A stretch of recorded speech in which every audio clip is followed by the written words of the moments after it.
I was able to grab the Champions Edition of NASCAR 21 for $8, and in preparation for tomorrow's 2022 season expansion release, I figured I'd paint myself a car and do a 25% distance race at Bristol. I'm surprised this company hasn't been sued yet. What you're seeing is pretty pathetic. The AI just do not acknowledge your existence at all and drive right through you, either door you into the wall or just straight up spin you out off the corner.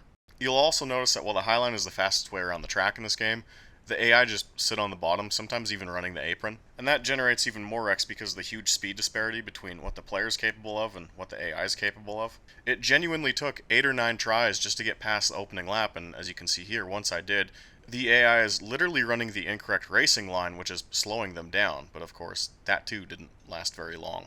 Yet, instead of being able to grind out another 10 to 15 race restarts, this happened. The game glitched and threw the caution flag and the black flag at the same time. The game very obviously didn't know how to handle this, so instead of the post-race flow playing and showing the standings and letting me restart the race, it believed it was a simple caution flag segment, but also believed I had been kicked out of the race, so the race restarted without me in it and began playing all the trackside cameras that are usually reserved for the post-race flow, but still had my heads-up display on the screen as if I was in the race. I've never seen this before.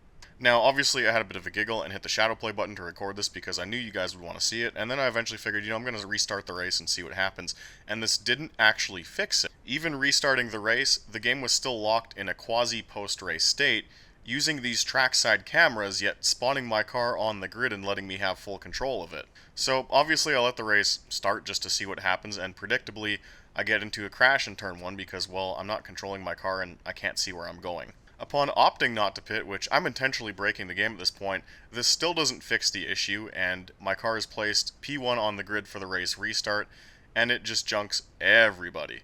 That's me on the apron down there. And somehow this does not trigger a caution flag. This is a year after launch, and several patches in. It's pretty incredible we haven't heard anything official about NASCAR distancing themselves from these guys because this game does not work. Outside of being a pretty screenshot generator and making trailers showing the AI racing around, actually playing it is painful. To some extent, I actually feel bad for those at NASCAR who routinely deal with motorsport games.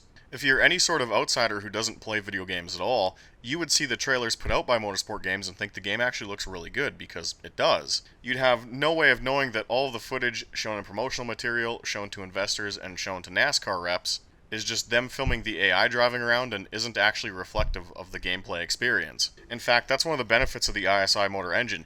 Even the shittiest of R-Factor mod tracks can be presented like this as long as the person who created the AI line by just driving a lap of the circuit has a double-digit IQ. Unfortunately, everyone associated with this company wasn't all that well versed in the world of sim racing, and were wooed by pretty graphics and a basic function of the R-Factor engine, and have no idea that this game is actually broken and can't handle anything more than the AI driving around the track together with all the rules turned off.